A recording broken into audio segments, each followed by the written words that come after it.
Good Saturday morning to you. I am coming from the trunk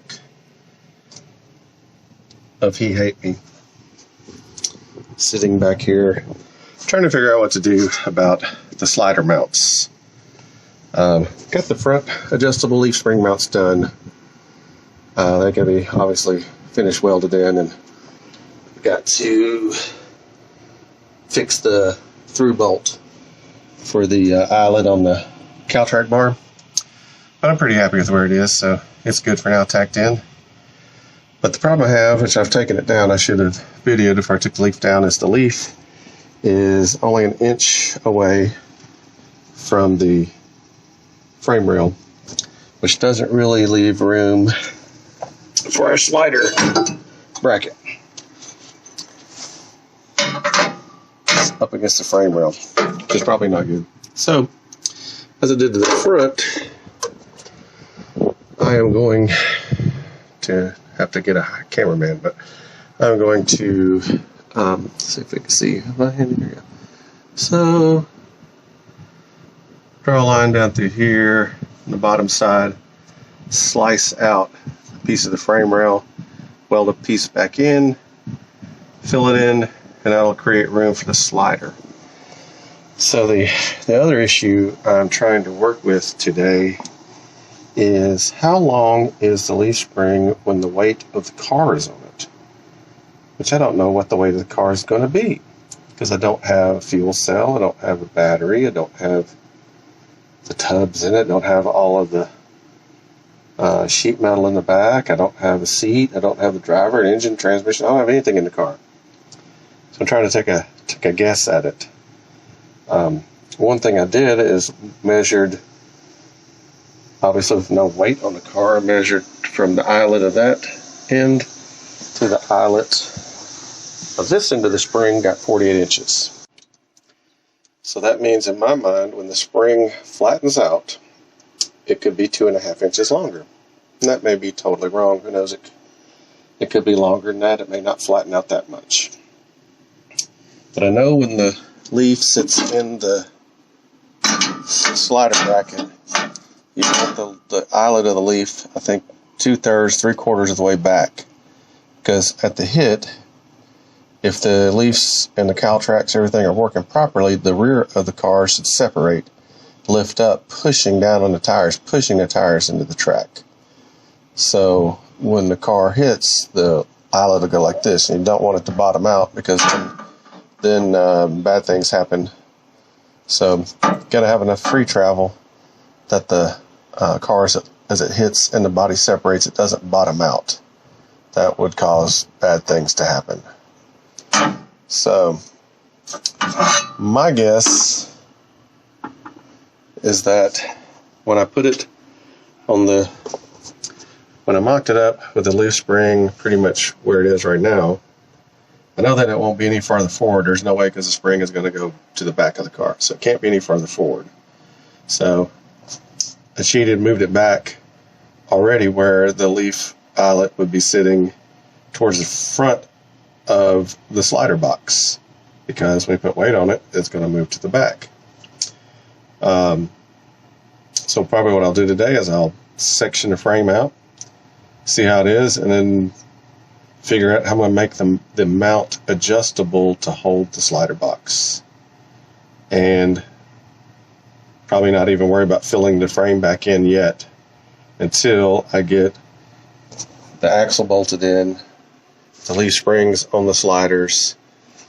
And what I figured is go get some sandbags, but I also got thinking the car is going to have I'm thinking the car is going to weigh 2,600 to 2,800 pounds without me in it, and my big fat ass it'll weigh 2,850 to 3,050. I think I would love for it to be lighter. That would be awesome.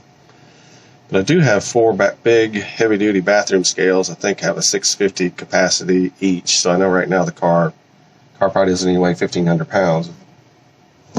Nothing in it. So my thought is to get the axle in it, mount the tires, set the car on scales, see how much weight is on the back, and if it's nothing ridiculous, like it's nothing more than I need to add 400 or 500 pounds, go to Lowe's and buy sandbags.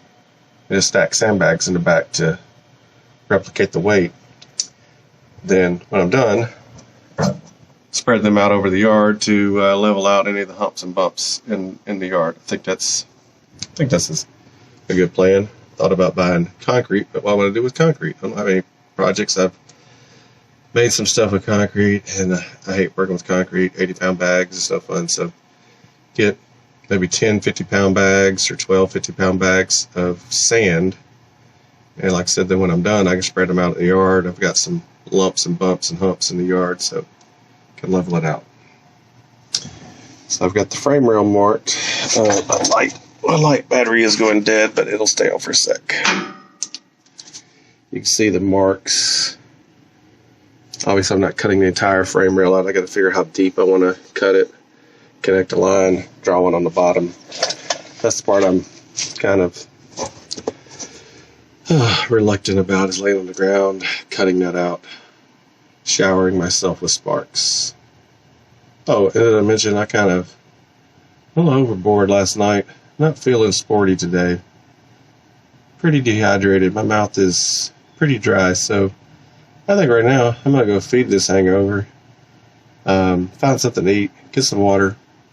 It's not super hot today, so, and tomorrow is supposed to be even better, so hopefully this will go all right, and I'll live to tell you guys about it. So later. All right, so you're about to see technology at its finest. I'm going to use my phone to stick in behind my other phone, old phone that I use as a camera, and see what the screen sees.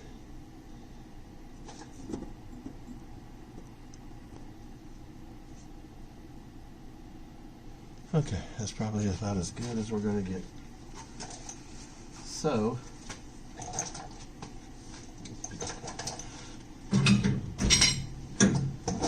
overlap. Alright, so there's my spring.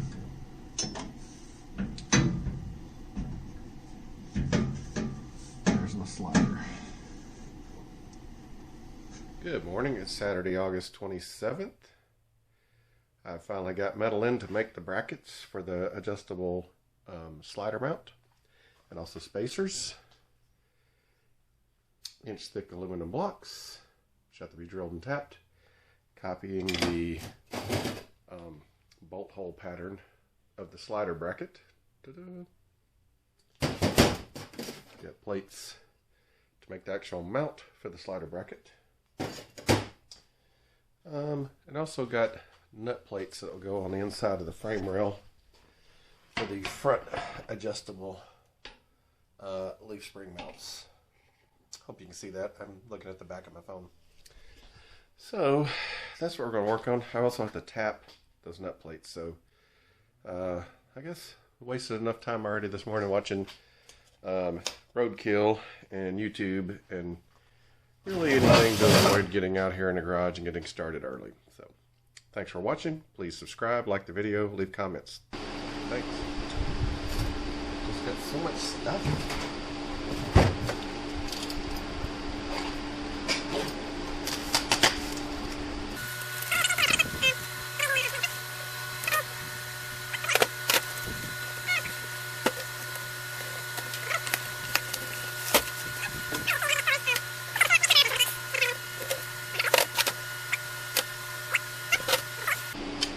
Behind the camera like a director.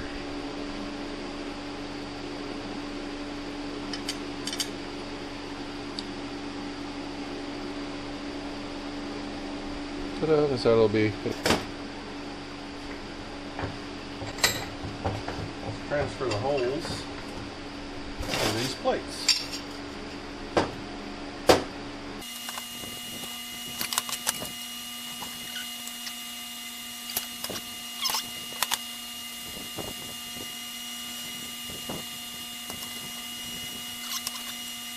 This conveniently has an arrowhead.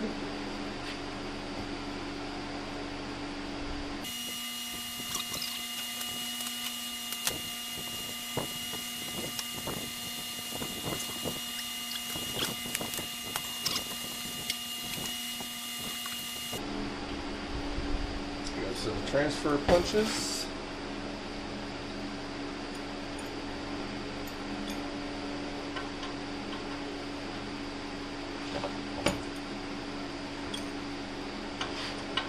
There we go.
Tack weld those together so I don't have to chase them around.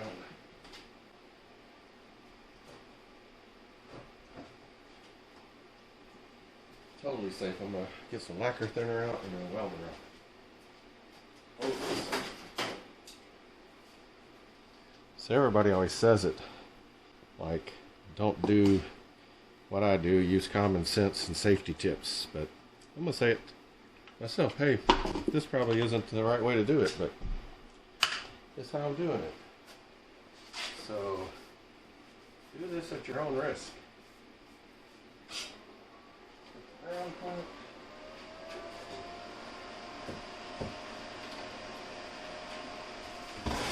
Weld over the garbage can. Pretty sure the plastic will catch on fire.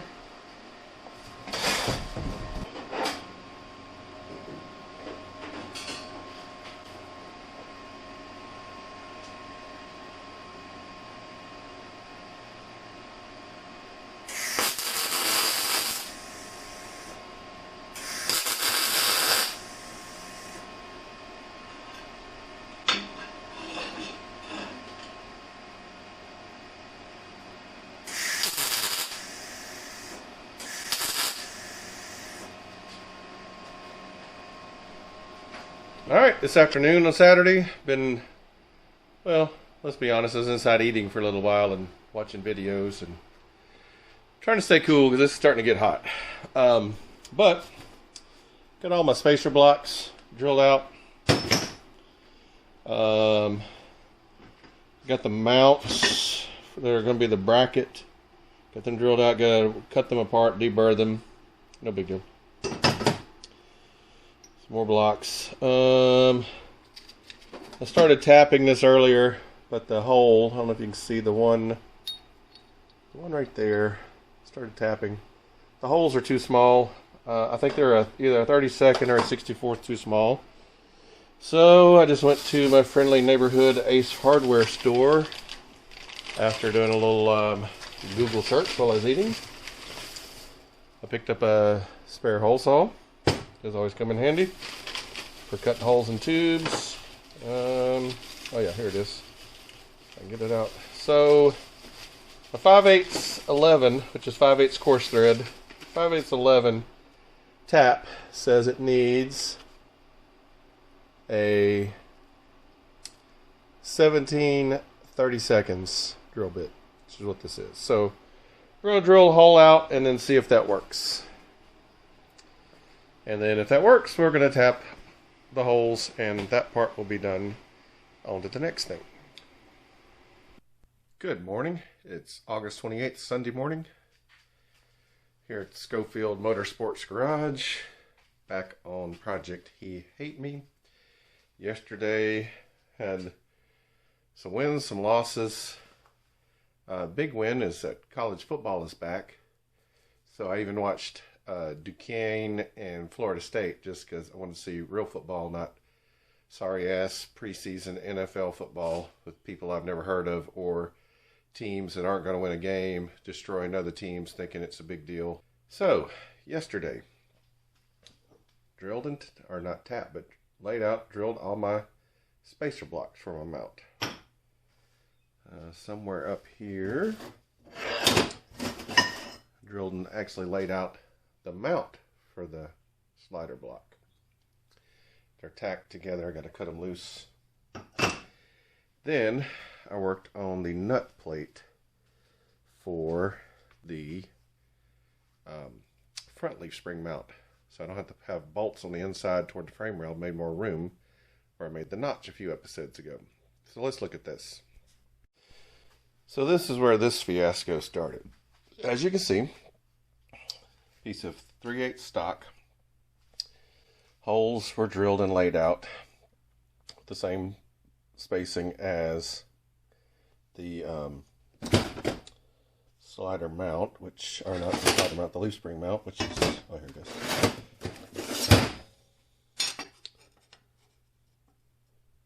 Look at that. So that's how it'll be welded on. So it adds strength. It adds strength to the mount, and I don't have to fish nuts up and down there if I ever move the leaf springs up and down.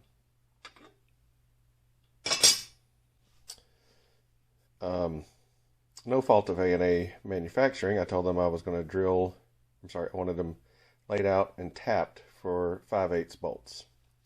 They gave me the price back, which seemed kind of high. I don't remember what it was. But said that the biggest part of the price was tapping, the cost and labor for tapping. So I said, hey, just lay it out and drill it. I'll tap them myself. I have a 5/8 11 tap. I'll tap them myself. I did not realize, so I'm not a machinist. I'm an amateur machinist, I guess, garage machinist. So the 5/8 fine thread and 5/8 coarse thread are two different size drills. The 5/8 11, which is coarse, is a 17/32, which is 1/32 over ½ inch. And I believe a 5/8 16 or 18 is a fine thread, and I believe it actually is a ½ inch hole. That's what they drilled in these, is a ½ inch hole. So I could not tap them with coarse thread tap. So no big deal. I'll buy a 17/32 drill bit. Put it in the Harbor Freight drill press. Voila, problem solved. Well, problem not solved. I don't know. It's only because the only place I could find that actually had a 17/32 drill bit on the shelf was Ace Hardware, which I'm sure is just the same quality stuff that you get at the Harbor Freight in a different package. And I don't know why it is, but it seems like drilling a ½ inch hole to a 17/32 hole was harder on the drill bit than just drilling a hole because it was so close. So it took just forever to drill these holes. I finally took my grinder and resharpened the drill bit and worn the tip off. That seemed to finally help get the last hole. And then even with the 17/32 hole, because this is such a big tap, doing it by hand, and I don't have a T-handle that fits this size tap. I have one for smaller taps. There's the tap. There's the tap. Oh, there it is. So there's the tap. So my method is use a socket and a ratchet. I have a short 3/8 drive ratchet to help get the tap started, get it straight. Then I have an extended length Craftsman ratchet, which at times, when you tap, you go forward, go back to clear the chips, go forward, go back to clear the chips. At times, it seemed like I'd probably break this tap. I was putting so much pressure on it. But once it finally breaks through the other side and you get the meat of the tap through the back side, it will start turning a little better. I would put it on my impact and then run it down, run it back, run it down all the way. Taps good. Then I took a 5/8 11 bolt, and it's on the bench somewhere. There it is. And ran it back and forth through each hole, make sure that they're good to go. They're good to go. But if you notice, there is only one plate. One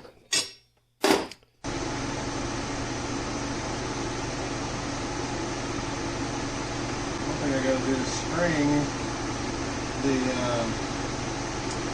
center line so that the gap or the angle of the slot and the slider matches center line of the hanger, center line of the hanger, I believe. It already has a little bit of angle built into it. That may be the correct angle, maybe it's not the level, but what little I know that's the case. So, this is the correct height. Pretty sure if I put the leaf spring about halfway back, right now when it flattens out it's going to move back. I want it put it back so that at the hit when the car tries to separate, it'll pull the slider forward. I also don't want it so far back that I put the weight of the car, the fuel cell, the batteries, anything that's in the trunk, plus if you do actually do a drag week type thing, that the weight of the trailer doesn't bottom this out at the back. It would be a very, very bad thing. One thing I could always do is have someone make or buy a longer travel slider bracket. Anyway, we'll just go from here. That's where I believe it needs to be. It's something.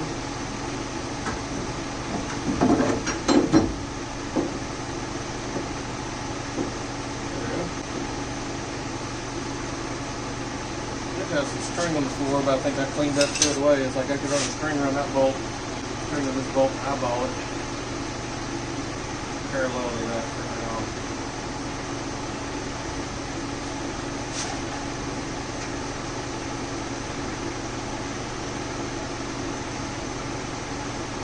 So if I make a tube that's 5.5 inches from the bottom of this there, I'll have enough room for adjustments. So I say 5.5. Oh yeah. It's a little less than 5. So 5.5.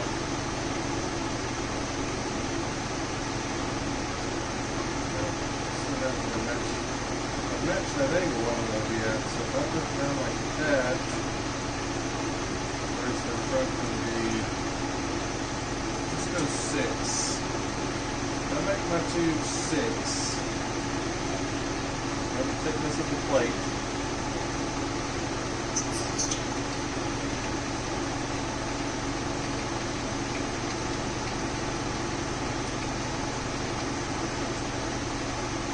Hell to the yeah. Man, I'm tired.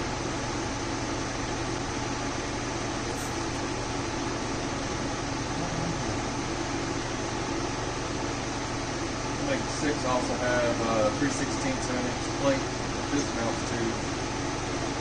So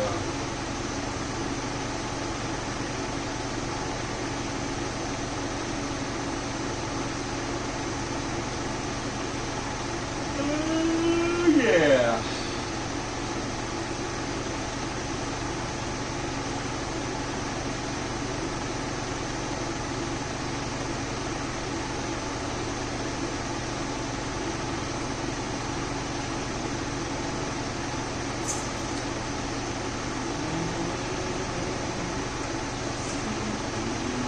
Even all the way there, at the right angle. It's not the right angle, it's close.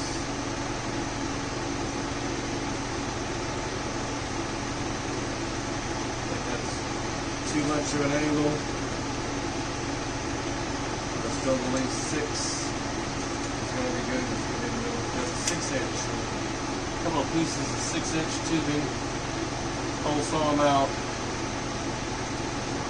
Out my plate, gusset my plate. It's all good in the neighborhood.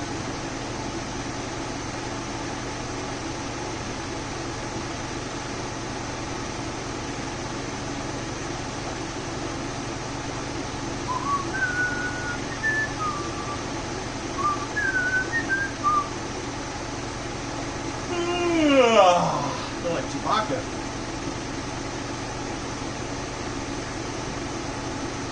Chewbacca.